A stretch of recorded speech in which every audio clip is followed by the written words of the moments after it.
नहमदुहु व नुसल्ली अला रसूलिहिल करीम अम्मा बाद औज़ु बिल्लाहि मिनश शैतानिर रजीम बिस्मिल्लाहिर रहमानिर रहीम वला तुजादिल अनिल लज़ीना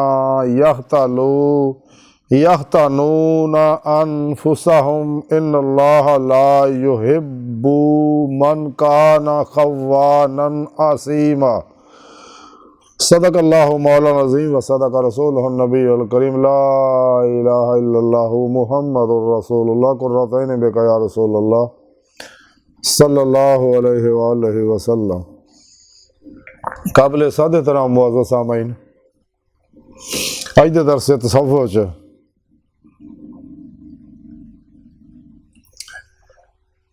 इस गल का जिक्र करांगे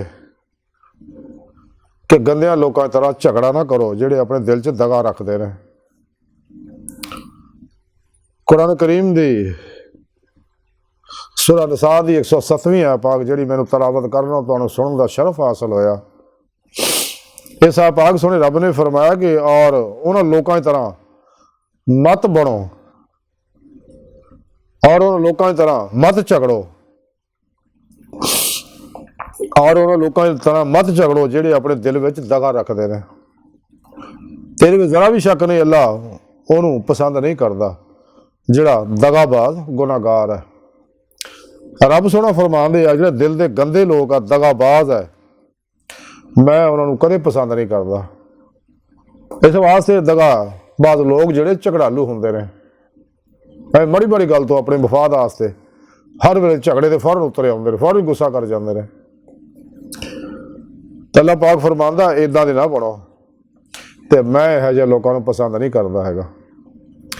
ये झगड़ा वही करते जिहड़े अल्लाह सुनने तो गाफिल है, अल्लाह रसूल तो गाफिल है, कुरान सुनने तो गाफिल है, अपने मकसद हयात दायमी दीद मौला की नियमत तो गाफिल ने। अल्लाह पाक ते इंसान नूं इस दुनिया में पैदा अपने दीदार वास्ते किया ताकि दिल दे आईने दिल दीयां अखां ना मेरा दीदार हासिल करो। कुरान च सारा प्रोग्राम दस्सिया अल्लाह ने, और किवें दीद हासिल होनी उसदा भी प्रोग्राम दस्सिया कि फिर पेशवा की मदद नाल अल्लाह के प्यारे हबीब सल्लल्लाहु अलैहि वसल्लम की मदद नाल इंसान अल्लाह की बारगाह जाके दीदे मौला की नेमत हासिल कर सकता, होर कोई जरिया नहीं। यही अल्लाह की सुन्नत है, कुरान च प्रोग्राम दस्सिया अल्लाह ने।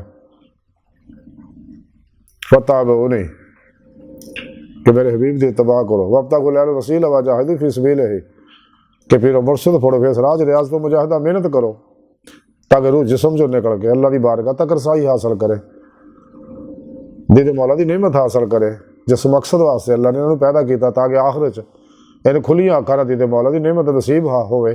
इस दुनिया दिल दिल दियां अखां दीदे मौला होंदी, आखिर खुलियां अखां ना हो, लेकिन उन्होंने जिन्होंने दुनिया दीदे मौला हासिल है। इस वास्ते सुने रब ने कुरान च दस्सिया जो दुनिया च अन्ने आखिरत भी अन्ने होणगे। लेकिन जिहड़े लोग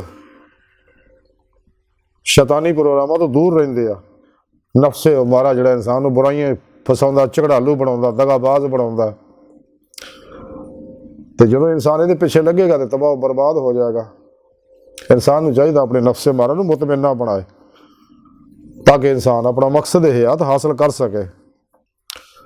सुल्तान लारफी सुल्तान बाऊ रहमतुल्लाह मुहकमुल फुकरा दे अंदर शेर लिखते हैं, जिहदा तर्जमा है कि जिहदे दिल में नफस का गलबा हो जाए उसकी हालत मत पुछ कि जिस शहर का कोतवाल ही जुल्म ते उतरिया है वो शहर दे विच खराबी का की हाल होएगा। हज़रत सुल्तान बाऊ रहमतुल्लाह अखले बेदार दे अंदर तहरीर फरमाउंदे ने कि जिन्हों कुरान सुन्नत दे नाल कुर्बे इलाही नसीब हो गया उसकी नज़र च तमाम खुदाई खजाने आ गए। हज़रत सुल्तान बाऊ रहमतुल्लाह अलैह फ़कर दे अंदर तहरीर फरमाउंदे ने कि फ़कर यह है कि तू तमा ना करे, अगर कोई तैनू कुछ दवे तो तू मना ना करे, और अगर तैनू कुछ मिले तो फिर जमा ना करें।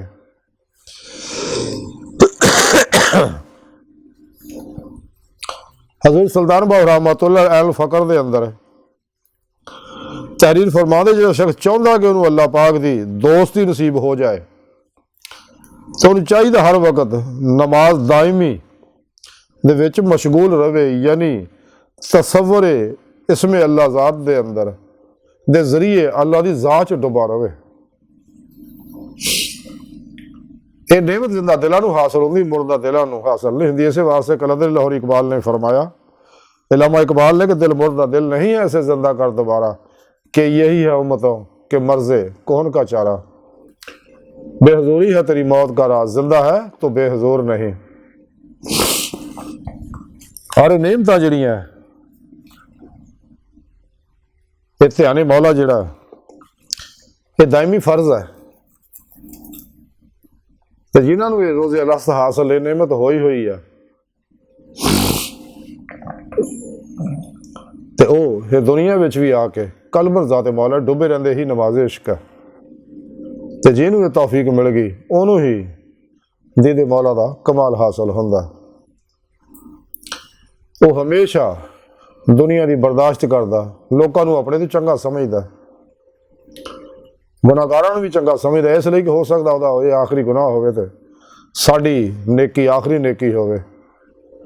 दूजियां नूं अपना अच्छा समझो, तो अल्लाह रसूल दा प्रोग्राम है वो यही है कि इंसान कुरान सुन्नत दी रूह दे मुताबिक अमल करे, जमाए अहले सुन्नत दे व जमात दे नाल रहे, और फिर मुर्शिद दी ज़ेरे निगरानी रूहानी सफ़र करे ताकि ये अंदर रूहानी इनकलाब आ जाए, रूह जिस्म जो निकल के अल्लाह की बारगाह तक रसाई हासिल करे। तो सच्चा सूफी बेज़रर नफा बख्श होंदा, झगड़ालू नहीं होंदा।